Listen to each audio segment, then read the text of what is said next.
There have not been any governor in Nigeria who have served 2 terms in office without borrowing a dime and yet left treasures in the coffers of the state.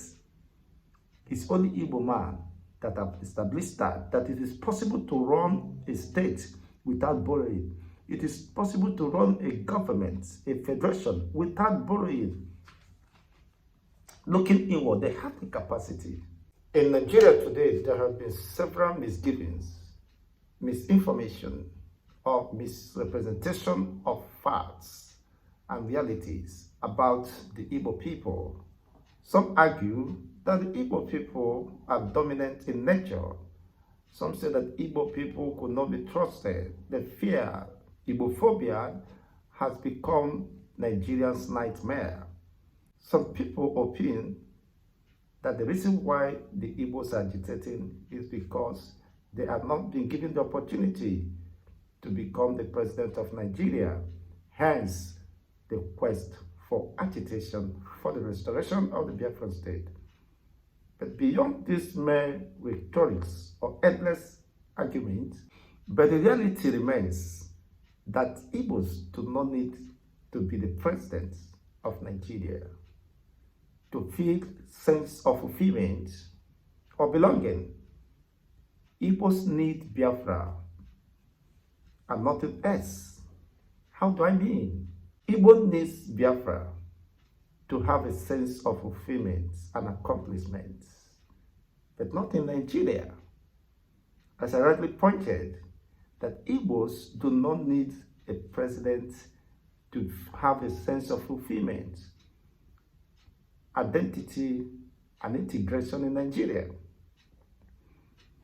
Studying the past antecedents, there was a time Igbos were the helm of affairs.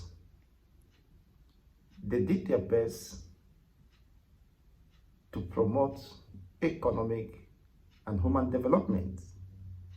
The very reason they were envied for that, when they were in military service as officers, envy moved other ethnic nationalities to come against the Igbos. It is not because they don't have the place in the affairs of this country, but there is something more deeper, rooted in sheer hatred and rejection or fear of an average Igbo ingenuity and dominance. The question we must ask to get things right is this: does an Igbo president stop this deep-seated hostility, hatred, being sponsored by certain vested interests against the Igbos, standing across the west to the south, to the north? There's been this conspiracy against the interests, the advancements, and the independence of the Igbo person in Nigeria. Not even when the Civil War has ended, we still see these things play out. Now, the issue we must discuss is this: for those clamoring for Igbo presidency as a panacea to the end of the agitation, eventually got it wrong, because they have been misled by whatever information or at their disposal, or they felt that could be the reason why the agitation is being sustained after 58 years of bloody, cruel, avoidable war between Nigeria and the Biafran people. Despite the ceasefire, we have seen the escalations of this subjugation conspiracy against an average Igbo man, where they are meant to feel that they are not part of this configuration or this project called Nigeria.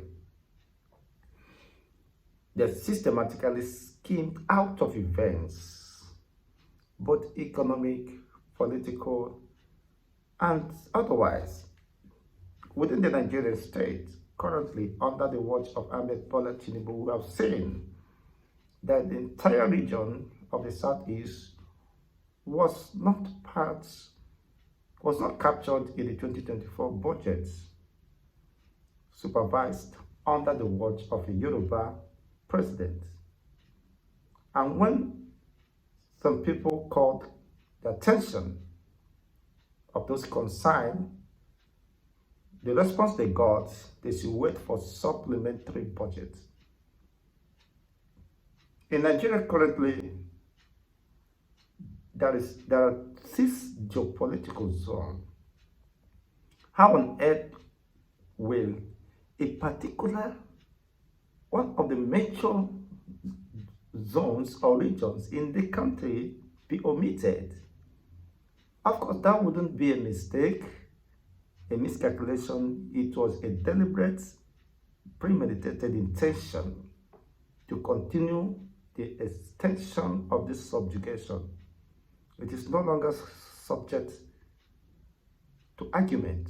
It is no longer something hidden before everyone.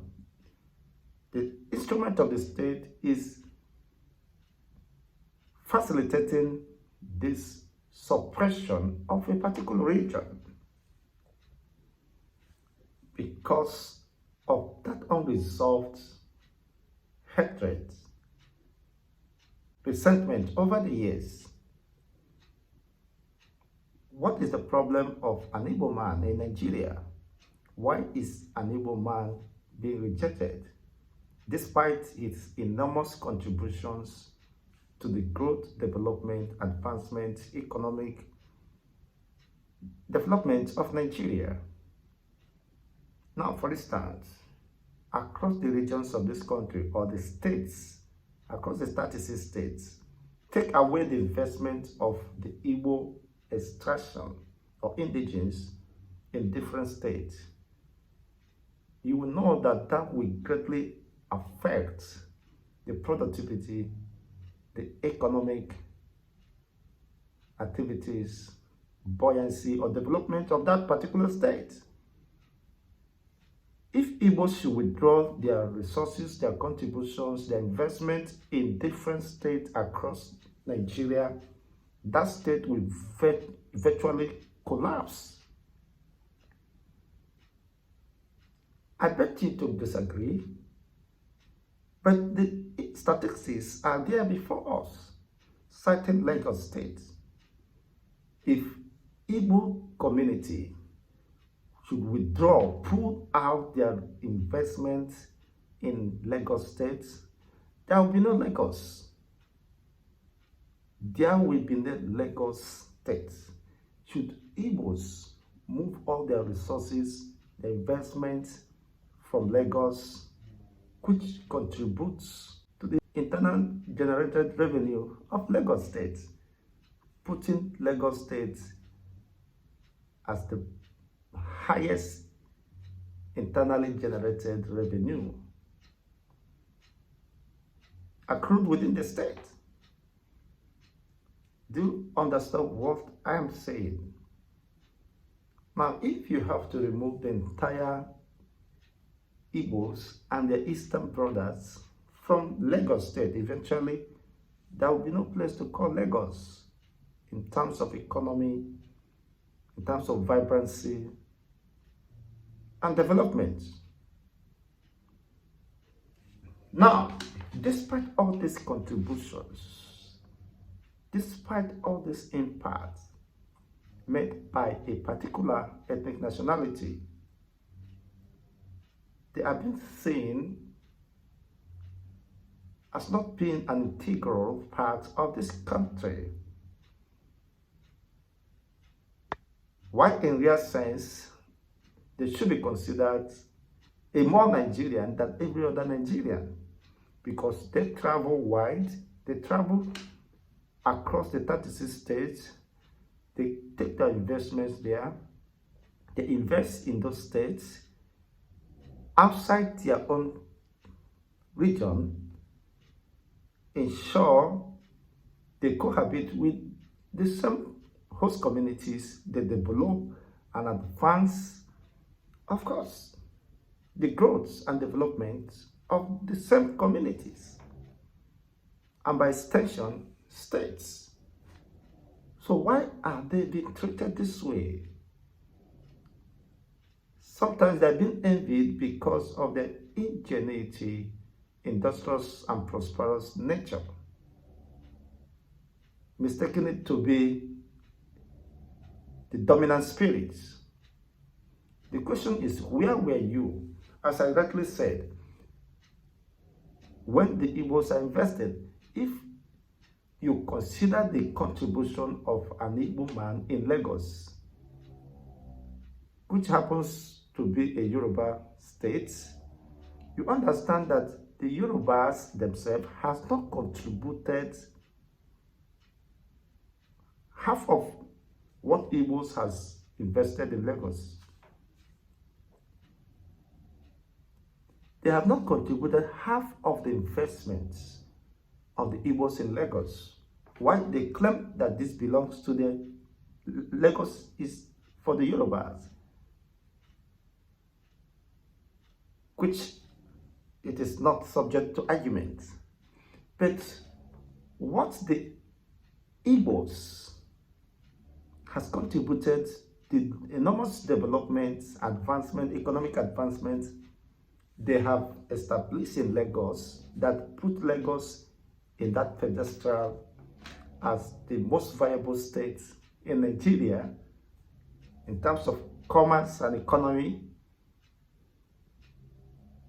The main Yoruba people has not contributed 40% of the contribution, the investment of the Igbos here. Could that be the reason why they are being envied, sidelined, not given the opportunity to participate even in the electioneering process? Now, you cannot see such investments by any other ethnic nationality in the Eastern region. Now, that is, by the way, I'm trying to establish a preamble for this particular discussion. The reason why Igbos need Biafra and not office of the president.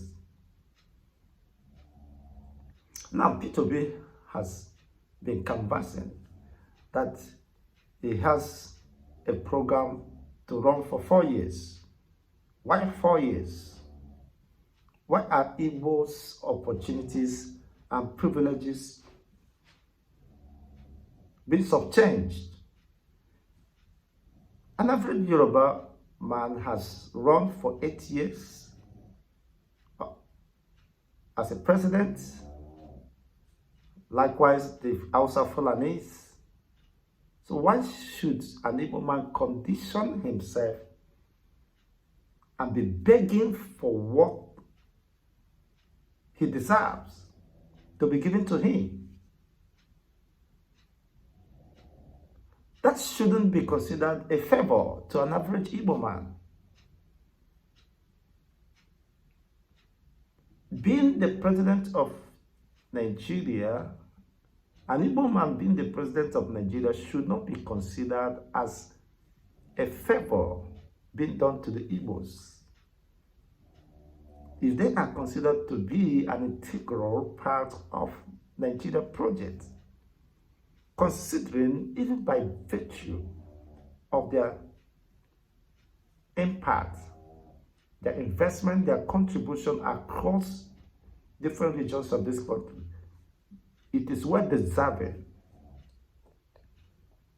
If a particular ethnic nationality could invest massively towards the development and growth of Nigeria, even in suburb regions outside their own region, that means they have more confidence in Nigeria than every other ethnic nationality, including the Yoruba, the Fulanese, the Hausas, and every other ethnic nationality. They have more stake in Nigeria than every other person in terms of economy and commerce. Because the Bible says, where your heart is, lies your treasure. That being said, my question is, why should an Igbo be forced on her knees? Why should an Igbo man be forced to her knees before the consideration of the office of the president be given to him? In terms of population, Igbos are satisfied, verified to be the largest black race on the surface of the earth. The largest black race, ethnic nationality on the surface of the earth. Across regions, different states, continents, outside the shores of Africa, you see an Igbo community doing exceptionally well in their choice fields of diverse specializations and the rest of them. When in terms of commerce, they are there. In terms of profession, they are there doing the best they could, contributing to the progress and development of that states, communities, and regions. The reason why, under the past presidents of the United States of America, won that, despite the enormous contributions, impact of an Igbo man in America, he acknowledges that the economy, the development and advancement of America is what it is because of the enormous contributions of the Igbo extraction within America that migrated to America. They have their contributions and impacts in terms of economy and human capital development could not be ignored. Now, why is it that they have been neglected, intentionally rejected in the supposed country they should have called their own? That is the question. How do I mean? People who have excelled in various fields, both in terms of leadership, economy, education, health, and otherwise, in different countries, including the United States of America, that have gained the recognition of the American president, a sitting president of America, the most powerful country on the surface of the earth. In terms of military and otherwise, the Igbos' contribution in American development currently could not be ignored. And why is it that they are being treated as outcasts, rejected by their supposed countrymen? Nigeria preferred to be stuck in the wheel of motionless despair, retrogressiveness, and poverty-stricken masses wallowing in delusion, in abject poverty, and having no vision of direction for her population.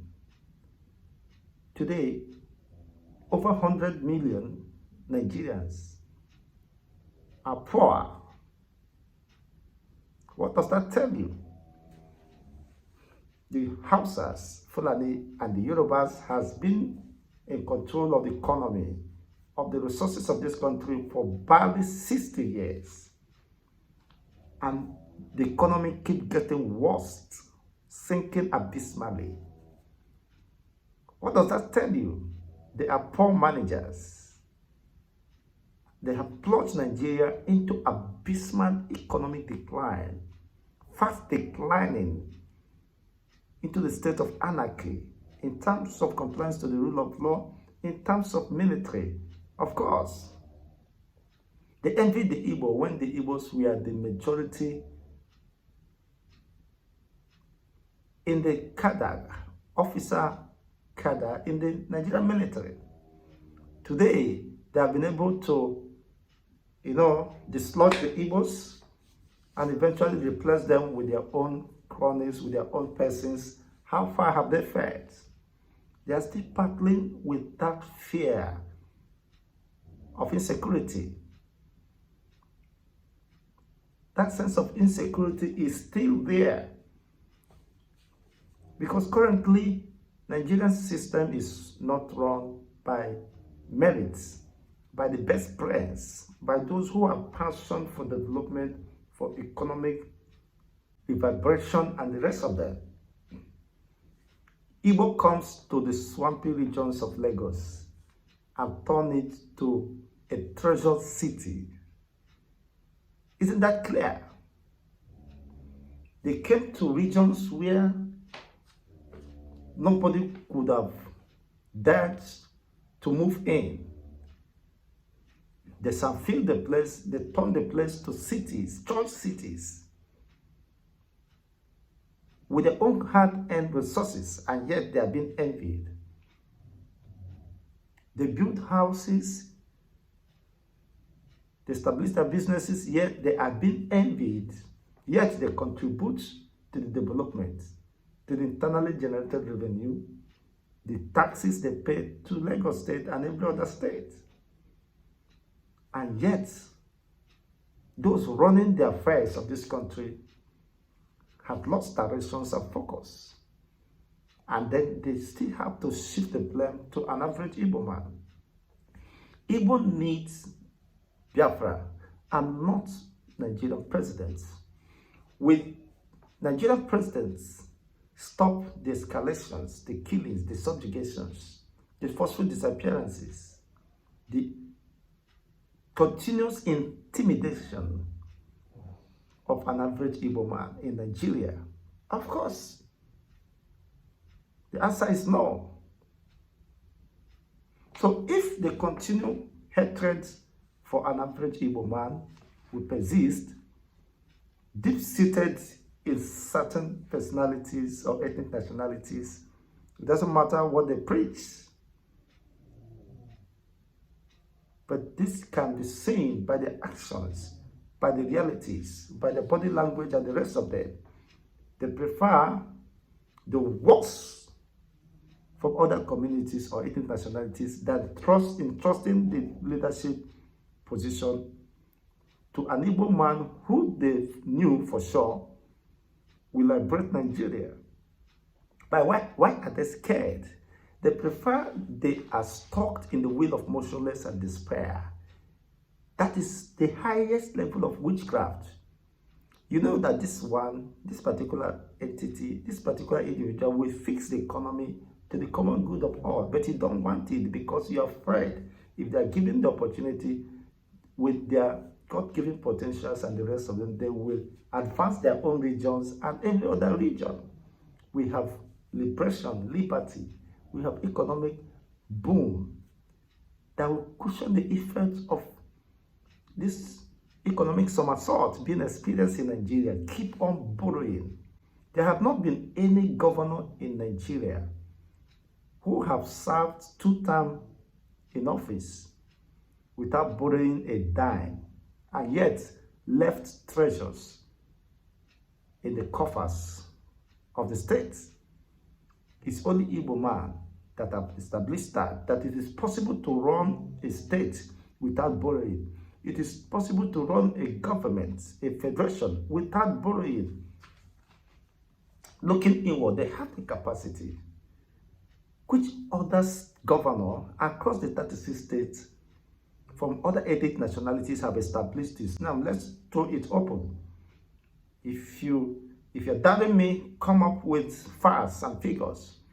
Which other governor in Nigeria today from other ethnic nationalities who have been able to run a state for complete 8 years without borrowing a dime and left hundreds of billions at the state coffers, or in the state coffers, in the state treasury.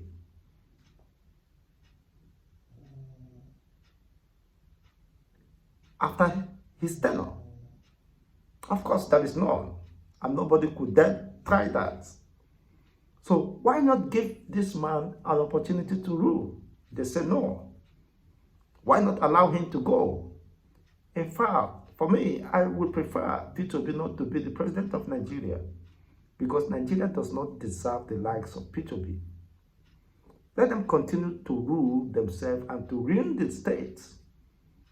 So after they have looted so much, after they have wasted the resources of Nigeria, carted away, borrowed, and mortgaged the destinies of unborn children in this contraction, you now want an Igbo to come and fix it. Let them remain with their mess. By my own opinion, that is my personal opinion. If I were to be P2B, I would go and rest. What Igbos need is Biafra, because they are not being even appreciated with the enormous contributions, impact they have made in Nigeria and across the world. They are not being appreciated even in Nigeria today. At any slightest provocation, or even without any provocation, you see Igbos have been antagonized, Igbos have been, sidelined, Igbos have been spotted, and the rest of them. You begin to ask, when will this hostility end? Of course, the Igbo presidency will not end that, but definitely Biafra will end the hostility. The reason why Igbos need Biafra more than ever before, with the current growing of this hostility, resentment, subjugations, deprivations, and the rest of them, Igbos needed Biafra more than ever before. So any average man canvassing for, any average Igbo man canvassing for presidency, Igbo presidency, for 4 years. Why 4 years? I know even with that 4 years, P2B could do relatively good, but would that be appreciated? Of course, no. So what Igbos need to preserve their identity, to exploit their God-given potential, is not a Nigerian president, but Biafra. They need an independent state where they will explore, they will express themselves, they will build their own future and define their own fate. That is my submission. For the current realities, the past has been experienced, the present has been a major concern, and where lies our interest is in the future. And that future could not be guaranteed in Nigeria. That future lies with Biafra. And that is why an average Igbo man is committed to the emancipation, to the restoration of the sovereign state of Biafra. Because in Biafra, Igbos are preserved. In Biafra, Igbos are secured. In Biafra, Igbos are fulfilled.